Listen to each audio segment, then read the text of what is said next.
మనం ఈరోజు ఒక గేమ్ ఆడుకుందామా? అది మ్యాచింగ్ గేమ్. ఏ గేమ్?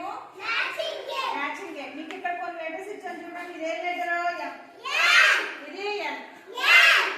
నేను మీకు కొన్ని పిక్చర్స్ ఇస్తున్నాను. మీ పిక్చర్స్ కార్డ్స్ ఇస్తున్నాను. ఫ్లాష్ కార్డ్స్ చూసి దాంట్లో ఉన్న పిక్చర్ లో ఏ లెటర్ తో స్టార్ట్ అవుతుందో మీరు వెళ్ళి ఆ లెటర్ లో ఉంచోవాలి. Okay, are you ready? ఇప్పుడు నేను ఒక్కొక్కరు ఒక కార్డ్ తీసుకోండి. మీ ఇష్టం వచ్చిన కార్డ్ తీసుకోండి. మీ ఇష్టం వచ్చిన కార్డ్ తీసుకోండి. One card. నెక్స్ట్ తీసుకోవాలి ఫాస్ట్. ఓకేనా? మీకు వచ్చిన ఫస్ట్ కార్డు మీరు చూసుకోండి. ఫస్ట్ సచివేణి ఏ లెటర్ వచ్చిందో మనకు ఏం వచ్చింది పిక్చర్ లో చూపించు. మ్యాంగో. మ్యాంగో ఏ లెటర్ తో స్టార్ట్ అయింది? ఎం. వెళ్ళిపో లోపల ఎం లో. Very good. నెక్స్ట్